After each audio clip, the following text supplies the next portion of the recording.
पन्नगे च सुरेन्द्रे च कौशिके पाद संस्पृशि निर्विशेष मनस्काय श्री वीरस्वामिने नमः। आरहत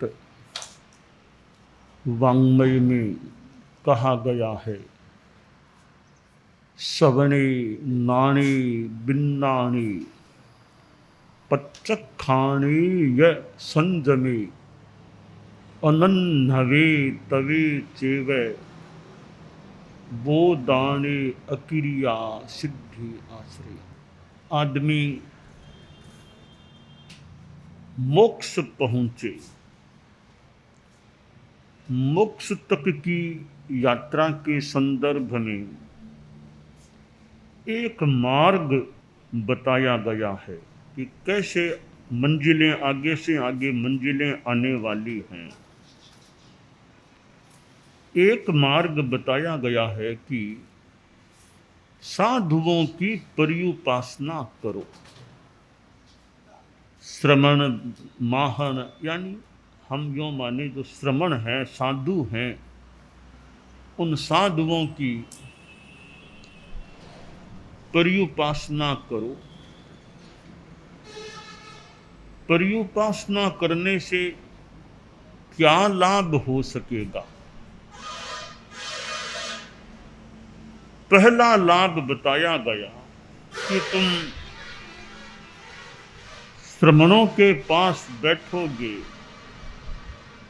तो हो सकता है यानी कुछ सुनने को मिल जाए। श्रमणोपासक, श्रमणों की उपासना करने वाला श्रावक होता है, उसे श्रमणोपासक कहा जाता है। श्रावक का एक नाम मान लें पर्यायवाची श्रमणोपासक, जो श्रमणों की उपासना करने वाला होता है। तो पास में कोई बैठेगा तो कोई साधु के मुख से निकलने वाली ज्ञान की बात भी सुनने को मिल सकती है। पास में बैठता ही नहीं है, अपने दूसरे धंधे में ही रहता है या नींद आदि में रहता है, उसको साधु की वाणी कैसे मिले? साक्षात वाणी का श्रवण मिलना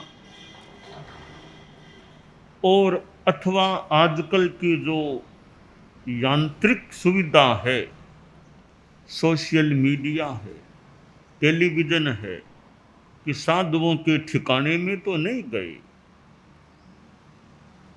सैकड़ों कोस दूर बैठे हैं, अपने घर में बैठे हैं, ऑफिस में बैठे हैं, या कभी यात्रा में प्लेन में, ट्रेन में, कार में यात्रा हो रही है, पर यूट्यूब जैसे माध्यम से शायद वो वाणी सुनने को मिल जाए।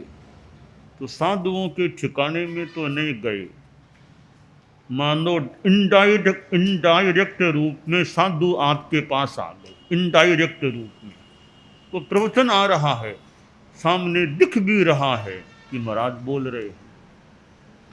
तो यह आधुनिक टेक्नोलॉजी, तकनीकी की एक जो सुविधा है, उससे आज दुनिया से संपर्क कितना आसान हो गया। एक ये सोशल मीडिया के माध्यम से दुनिया भर की चीज़ें जानने को, देखने को मिल सकती हैं, परंतु वहाँ भी तो कुछ प्रयास करना पड़ेगा, तब वाणी सुनाई देगी। नींद में ही है तो वाणी कैसे, कितनी सुनाई देगी? तो डायरेक्ट साधुओं की उपासना अथवा इनडायरेक्ट भी साधुओं की वाणी आ जाए तो वो इनडायरेक्ट उपासना हो सकती है। तो उससे भी सुनने को तो मिल ही सकता है, दृश्य भी दृष्टिगोचर देखने को मिल सकता है।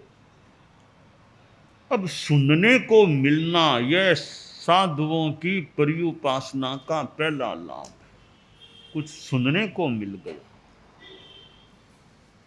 और किसी जगह आप जाओ, कुछ खाने को मिल जाए आपको, मान लो आप किसी संबंधी के घर में गए तो कुछ खाने पीने को मिल जाए, साधुओं के पास सुनने को कुछ मिल जाए,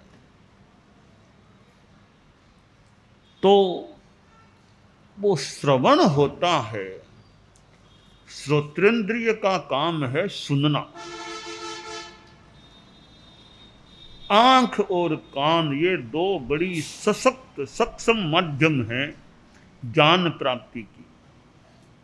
तो सुनते सुनते कितना ज्ञान हो सकता है। देखना सुनना दोनों हो जाए फिर तो कहना ही क्या।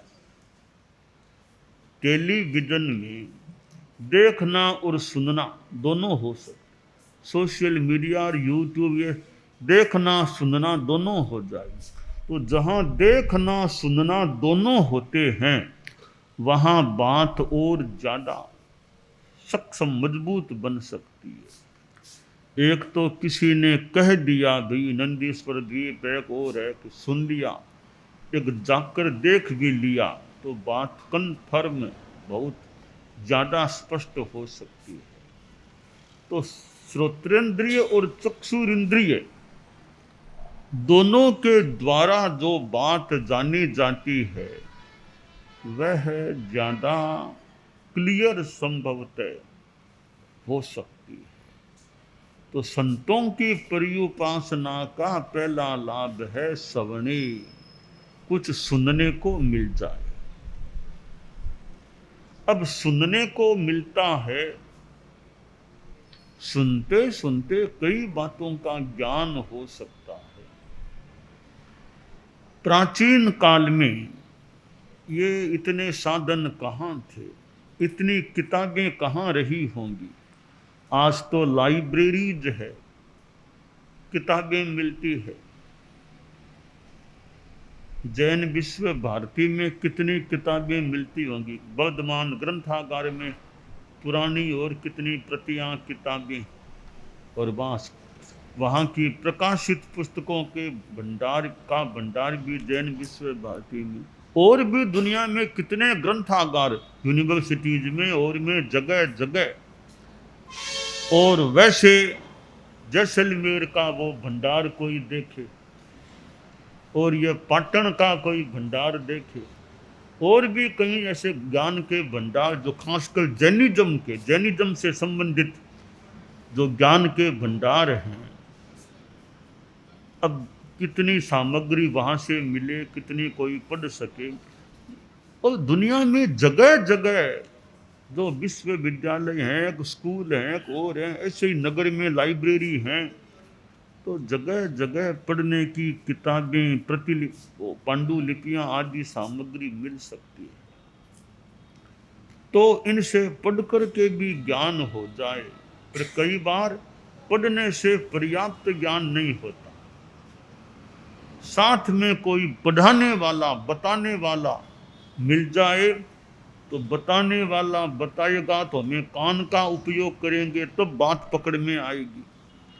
तो आंखों से किताब को पढ़ रहे हैं, पास में शिक्षक है वो हमें बता रहा है, तो साथ में कान से सुन। आप स्कूल में बच्चे पढ़ते हैं, बच्चों के हाथ में किताबें तो है, तो किताबों से ही काम हो जाता तो स्कूल में जाना ही क्यों पड़ता। घर में ही पढ़ लो किताबें तो बाजार में मिल सकती है। किताबें पाठ्य पुस्तकें ले आओ, पहली क्लास की जो जिस क्लास के बच्चे ला दो, रख दो, अपने आप पढ़ लो। स्कूल में क्यों? केवल अपने आप पढ़ने से सारी बात समझ में नहीं आती। तो फिर शिक्षक की, गुरु की, अध्यापक की आवश्यकता होती है। और तो क्या, स्कूल की पढ़ाई के सिवाय भी ट्यूशन के लिए और मास्टर जी आते हैं, ट्यूशन लेते हैं, तो कि और ज्ञान इनका मजबूत हो जाए, परीक्षा में भी ठीक अच्छी तरह उत्तीर्ण हो सके। तो ये मास्टर जी पढ़ाएंगे तो कान हमारे सुनेंगे, तब उनकी बात हम ग्रहण कर पाएंगे। तो इतनी किताबें होने पर भी आज भी कान से सुनकर ज्ञान ग्रहण करने का महत्व आज भी है। केवल किताबें पढ़ने से काम नहीं होता, ऐसा लगता है। बिना किताबों के तो फिर भी मान लो ज्ञान शायद हो जाए, पर किताबें नहीं है, दूसरे के बताने से सुनते सुनते फिर भी ज्ञान हो जाए, पर केवल देखने से, केवल पढ़ने से सारा ज्ञान होना मुश्किल भी है। आपको जो भी विषय पढ़ना है, ज्योतिष का विषय पढ़ना है, संस्कृत व्याकरण पढ़नी है, इंग्लिश ग्रामर पढ़नी है, हमारे आगम भगवती सूत्र पढ़ना है, और कोई अन्य धर्मों के ग्रंथ हैं, श्रीमद् भगवद गीता पढ़नी है, उपनिषद पढ़ने हैं, कुरान पढ़ने हैं, गुरु ग्रंथ पढ़, जो भी ग्रंथ पढ़ना है, तो साथ में पढ़ाने वाला कोई होगा तो ज़्यादा क्लियरिटी हमारे ज्ञान में। वरना भगवती आपने हाथ में तो ले ली, तो क्या मतलब, वह पूरा मतलब समझ में नहीं आया। पढ़ाने वाले का यानी श्रवण का, कान का महत्व आज भी सुनकर के हम जो ज्ञान स्पष्ट पा सकेंगे वो केवल पढ़ने से। दोनों मिल जाए, किताब भी है, पढ़ाने वाला भी है, तब ज्ञान की ओर ज़्यादा सुविधा। प्राचीन काल में किताबें तो नहीं रही होंगी, पर सुन सुन करके विद्यार्थी शिष्य कितना ज्ञान ग्रहण करते होंगे। तो ये सुनना एक ज्ञान प्राप्ति का अच्छा साधन होता है। सुनने से ज्ञान मिलता है, ज्ञान से आगे विज्ञान। हेय उपादेय का सारा पृथक्करण क्या छोड़ने लायक है, क्या ग्रहण करने लायक है, वो ज्ञान से फिर विज्ञान होता है। जब पता चल गया ये पाप है, छोड़ने लायक है, फिर आदमी प्रत्याख्यान भी, पाप का त्याग करो, चोरी नहीं करूँगा, झूठ, पाप का त्याग करता है। त्याग करेगा, प्रत्याख्यान, तो संयम हो जाएगा। संयम होगा तो अनासन, फिर कर्मों का आगमन बंद होगा उस सीमा में। साथ में तप चलता है तो तप होगा, तो फिर आगे व्यवधान, निर्जरा कर्म झड़ेंगे। और आगे चलते चलते ठेठ 14वें गुणस्थान में पहुंचेगा तो अक्रिया, अयोग अवस्था, और फिर सिद्धि, निर्वाण की प्राप्ति। तो यह मंजिल है सारी, श्रवण, ज्ञान, विज्ञान, प्रत्याख्यान, संयम, अनास्नव, तप, व्यवधान, अक्रिया, सिद्धि, ये बीच की मंजिलें हो गई। अंतिम है फिर सिद्धि। तो श्रवण से लेकर ये सिद्धि तक का पूरा रूट है, मार्ग है कि कैसे कैसे आगे मंजिलें आने वाली। यह धार्मिक ज्ञान है। गृहस्थ भी कई अच्छे जानकार हो सकते हैं, और साधु जन हैं जो स्वयं अच्छे अध्येता हैं, स्वयं साधना करने वाले हैं, वे बड़े अच्छे ज्ञानी हैं। साधुओं की संगति करे, सत्संग करे। यह सत्संग, साधुओं का संग है कि वो बड़ा सुखदायी बन सकता है। सत्संग, सताम संग है, साधुओं का संग करना। और साधुओं का आना भी अपने आप में अच्छी विशेष बात है। और चीज़ें आदमी को संसार में मिल जाए, घर में कई चीज़ें मिल जाए, और साधुओं का गांव में समागमन होना। सुत दारा अरु लक्ष्मी पाती कह भी होय, संत समागम हरि कथा तुलसी दुर्लभ दोय। कि घर में गृहस्थ के बेटा मिल जाए, यानी परिवार के लोग मिल जाएं, संपत्ति पैसा आदि आदि मिल जाएं, पर संत समागम होना, हरि धर्म भगवान की कथा वाणी, जीवन की अच्छी बातें मिलना, अध्यात्म की बातें मिलना, वो बहुत बढ़िया बात होती है। और चीज़ें संसार में मिल सकती है, घर में मिल जाए, पर यह साधु समागम होना, कुछ ज्ञान की बातें सुनने को मिलना, यह विशेष बात होती। तो आदमी को सत्संग करना चाहिए। साधुओं की संगति मिले तो ठीक है, वरना सज्जन लोगों की संगति करनी चाहिए। अच्छे लोगों की संगति करें तो अच्छा माहौल मिले, अच्छी चीज़ें सुनने को जानने को मिल जाए। और संतों की संगति से तो बड़ा आनंद सुख मिल सकता है। कहा गया सत्संगत से सुख मिलता है, सत्संगत से सुख जीवन का कण कण खिलता है, जीवन का कण कण खिलता है, सत्संगत से सुख मिलता है, सत्संगत से सुख, सत्संगत से सौभाग्य बढ़े, सत से सत्संगत से वैराग्य बढ़े, सत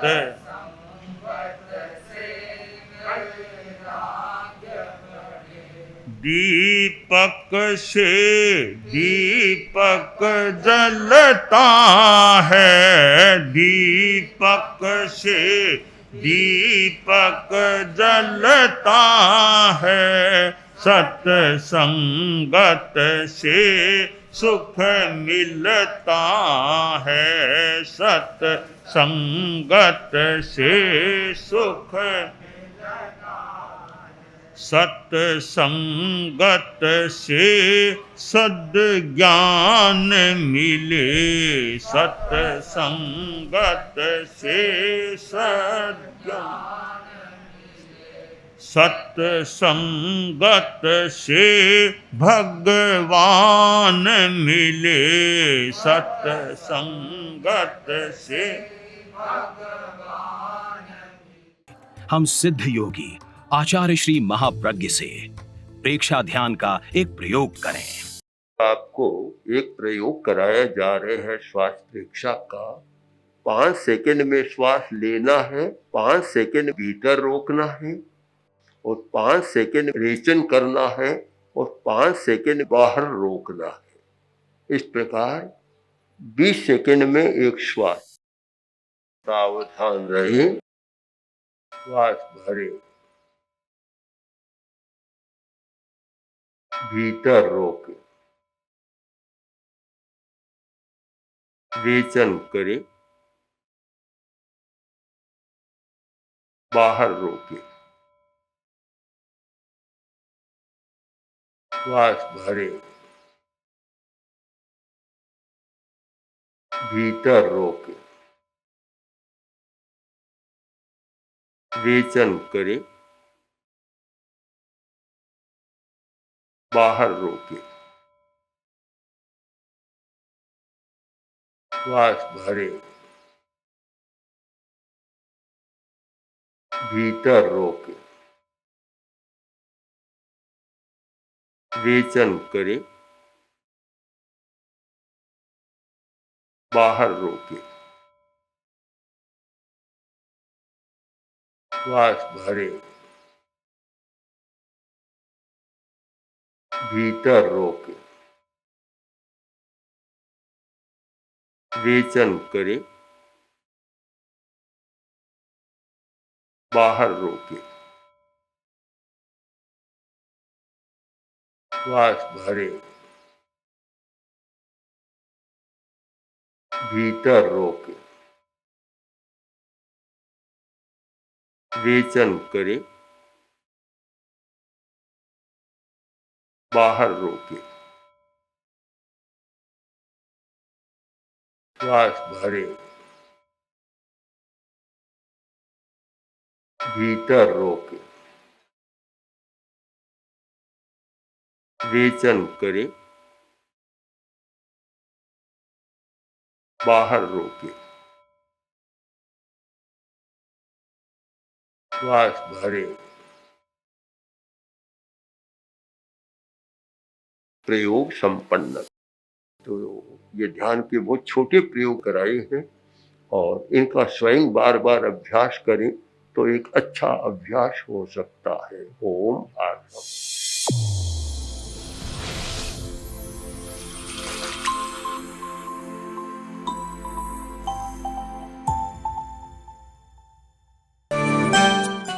एकाग्रता, तन्मयता, अपने आप को मंगलमय अनुभव करते हुए नमो अरहंताणम, नमो सिद्धाणम, नमो आयरियाणम, नमो उवज्झायाणम, नमो लोए सब्बसाहूणम, एसो पंचणमुक्कारो सब्बपावपणासनो, मंगलाणं च सब्बेसिं पढ़मं हवइ मंगलम। चत्तारि मंगलम, अरहंता मंगलम, सिद्धा मंगलम, साहू मंगलम, केवलिपन्नत्तो धम्मो मंगलम। चत्तारि लोगुत्तमा, अरहंता लोगुत्तमा, सिद्धा लोगुत्तमा, साहू लोगुत्तमा, केवलिपन्नत्तो धम्मो लोगुत्तमो। चत्तारि शरणं पवज्जामि, अरहन्ते शरणं पवज्जामि, सिद्धे शरणं पवज्जामि, साहू शरणं पवज्जामि, केवलिपन्नत्तं धम्मं शरणं पवज्जामि। धम्मो मंगलमुक्किट्ठम्, अहिंसा संजमो तवो, देवावितं नमंसन्ति जस्य धम्मे सयामणो। च इत्ता भारहं वासं चक्रवट्टिमहिद्धियो, सन्ति सन्ति करे लोए पत्तो गइमणुत्तरम्। देवदानवगन्धर्वा जक्षरक्षस किन्नरा, बम्भयारिं नमंसन्ति दुःकरं जे करन्ति तम्।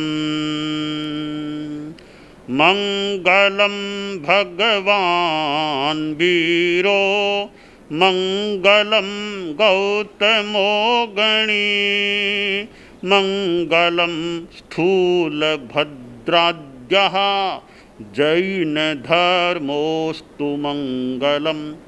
मंगलं मतिमान् भिक्षुः, मंगलं भारमल्लकः, मंगलं रायचन्द्राद्या, मंगलं तुलसी गुरुः, महाप्रज्ञोऽस्तु मंगलम्। तेरा पंथोऽस्तु मंगलम्।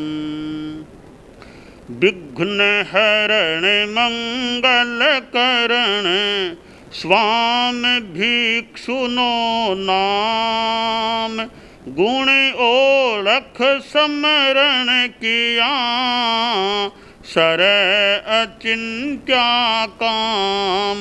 विघ्नहरण मंगलकरण, स्वामी भिक्षुनो नाम, गुण ओळख समरण किया, सर अचिंत्या काम।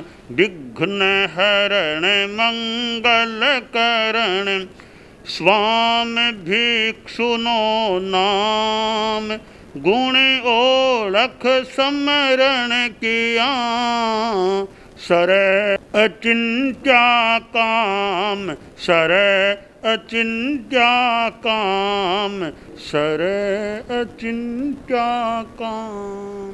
एक दिवसीय त्याग आज के लिए धारणानुसार त्याग है।